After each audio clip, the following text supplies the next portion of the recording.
Shalom sahabat yang baik hati, salam sehat selalu bagi kita semuanya. Marilah kita bersatu di dalam doa. Kasih karunia dan damai sejahtera dari Allah Bapa dan dari anaknya Tuhan Yesus Kristus kiranya menyertai kamu sekalian. Amin.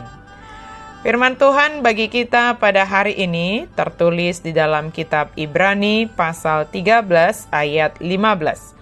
Sebab itu marilah kita oleh Dia senantiasa mempersembahkan korban syukur kepada Allah, yaitu ucapan bibir yang memuliakan namanya. Marhite hite ibana mata pelehon totong tu debata pelean puji-pujian. Ima parbueni bibir akan namar hatopoton guarna. Ucapan bibir yang memuliakan Allah. Ucapan bibir atau perkataan yang kita ucapkan adalah sesuatu yang seharusnya adalah yang dikendalikan oleh firman Tuhan. Dan itu memuliakan Tuhan. Perkataan tidak dapat dilihat, namun dapat dibaca, didengar, dan dapat mempengaruhi sekitar. Perkataan dapat berpengaruh baik, tetapi dapat juga berpengaruh buruk. Perkataan dapat membangkitkan semangat, motivasi, tetapi dapat juga mematahkan semangat orang lain. Istilah memang lidah tak bertulang, menunjukkan betapa mudahnya keluar setiap perkataan yang kita ucapkan. Bahkan terkadang ada orang yang tidak memikirkan apakah ucapannya itu menyenangkan Tuhan, menyenangkan orang lain, atau jangan-jangan menimbulkan sakit hati dan ketersinggungan bagi orang lain atau tidak. Dalam perenungan kita hari ini, setiap perkataan atau ucapan bibir yang memuliakan Allah, itulah senantiasa yang menjadi persembahan korban syukur kita bagi Allah.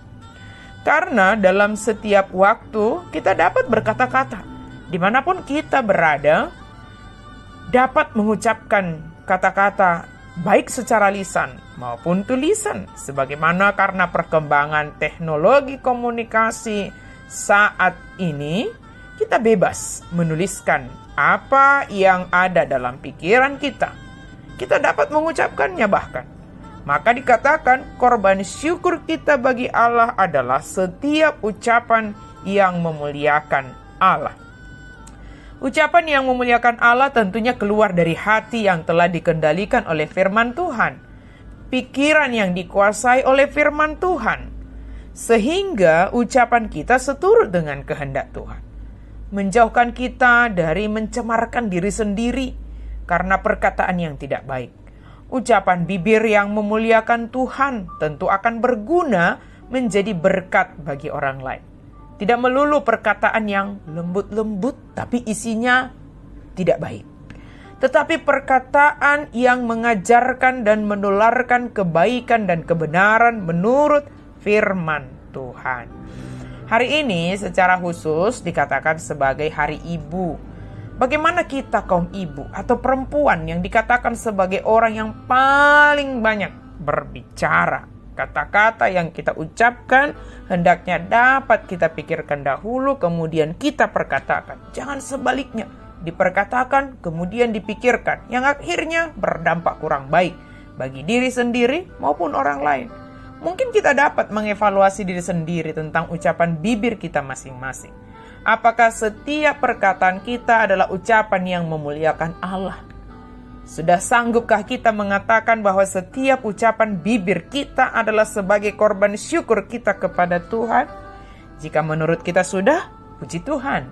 Mari kita tetap mau membuka diri terhadap firman Tuhan, agar kita tetap memperkatakan hal yang seturut dengan firman Tuhan. Namun jika belum, maka mari menyerahkan diri, membuka diri di bawah kendali Kristus. Mari mohonkan firman Tuhan berkuasa atas kita, sehingga setiap perkataan kita, setiap ucapan bibir kita adalah perkataan yang memuliakan Tuhan. Dan itulah korban syukur kita senantiasa, dimanapun dan kapanpun kita berada. Amin, mari kita berdoa. Terima kasih Tuhan untuk firman-Mu yang mengingatkan kami bahwa setiap ucapan bibir kami yang memuliakan nama-Mu adalah korban syukur kami kepadamu. Maka dimanapun kami berada ya Tuhan, siapapun yang bersama dengan kami. Biarlah setiap ucapan bibir kami adalah ucapan yang memuliakan nama Tuhan. Dan itu akan bisa Engkau pakai menjadi berkat bagi orang-orang di sekitar kami. Mampukan kami ya Tuhan, kendalikan hati dan pikiran kami, sehingga setiap perkataan yang kami ucapkan berasal dari hati yang dikendalikan oleh firman Tuhan. Dalam nama Yesus kami berdoa dan mengucap syukur. Amin.